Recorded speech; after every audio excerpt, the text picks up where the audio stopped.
5 pelajaran laga Chelsea versus Lille.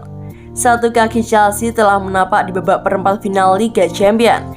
Mereka sudah hampir dapat dipastikan lolos usai mengalahkan Lille di laga leg pertama 16 besar yang digelar di Stamford Bridge pada Rabu 23 Februari 2022 dini hari tadi.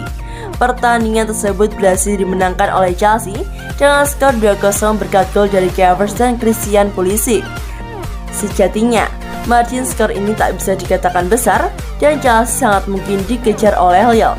Ada 5 pelajaran penting yang bisa dipetik dari duel antara Chelsea melawan Lille ini. 1. False nine bekerja dengan baik.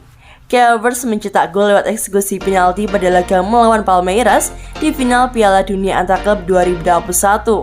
Satu hal yang dirasakan oleh fans Chelsea yang menyaksikan pertandingan kali ini, bahwasanya performa The Blues sudah jauh lebih baik ketika Kai Havertz menjadi ujung tombak dalam formasi 3-4-3 yang diusung oleh Thomas Tuchel. Kai Havertz bukan seorang penyerang, melainkan gelandang serang.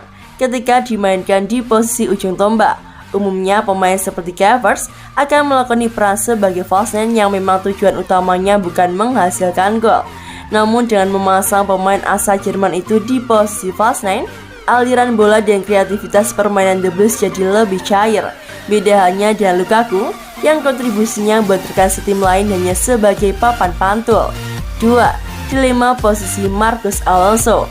Sisi sayap menjadi sektor yang paling mengkhawatirkan buat The Blues saat ini.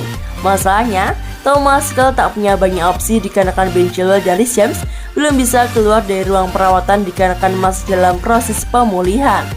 Alonso paling disorot dalam pertandingan ini. Peran sebagai wingback menuntut Alonso untuk berpartisipasi dalam setiap fase permainan, mulai dari menyerang dan juga bertahan. Sayang, ia cuma bisa melakukan salah satunya. Ketika Chelsea dalam fase menyerang, Alonso terlihat sangat berguna. Beberapa kali ia melakukan overlap dan memenuhi sisi lapangan yang membuat Lille kewalahan. Namun ketika bertahan, Alonso berulang kali membiarkan Jonathan Bamba berkreasi di belakangnya. 3. Stamford Bridge jadi neraka.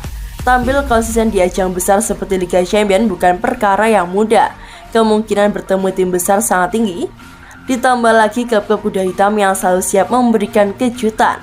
Dikarenakan itulah, torehan 5 kemenangan kandang Chelsea secara berturut-turut di Liga Champions jadi terasa spesial. Apalagi 5 pertandingan tersebut berhasil diselesaikan tanpa catatan kebobolan sekalipun. Opta mencatat bahwa Chelsea merupakan tim Inggris pertama yang mampu membukukan rekor tersebut dalam sejarah ajang Liga Champions dan European Cup. Konsistensi ini sangat dibutuhkan buat mereka untuk mempertahankan gelarnya. 4. Benteng yang sulit ditembus.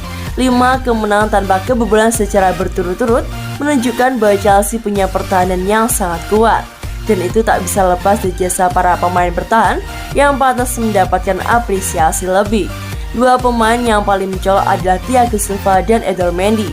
Thiago Silva merebut bola dari lawan sebanyak 12 kali, terbanyak yang pernah dibukukan olehnya selama berkarir di Liga Champions. Sementara itu, Mendy mencatatkan clean sheet ke-14 dari 18 penampilannya di Liga Champions, 78%. Itu adalah rasio terbesar yang pernah dibukukan oleh seorang kiper dengan lebih dari 5 penampilan sepanjang sejarah kompetisi. 5. Dicari suksesor Cesar Azpilicueta. Bermain sebagai seorang wingback untuk pemain seperti Cesar Azpilicueta bukan perkara yang mudah. Pada usia yang sudah menginjak kepala 3, kecepatan pemain asal Spanyol itu perlahan terenggut. Tentu ini membahayakan, dikarenakan bisa membuatnya terlambat dalam setiap fase permainan Chelsea, entah itu saat menyerang maupun bertahan. Mereka sangat membutuhkan suksesor di posisi sang kapten. Reece James sesuai dengan kualifikasi yang dibutuhkan. Hanya saja, Chelsea tak bisa bergantung selamanya pada Reece James dikarenakan ada faktor penghalang seperti cedera. Pada musim panas nanti, mereka harus mendatangkan bek kanan yang mumpuni.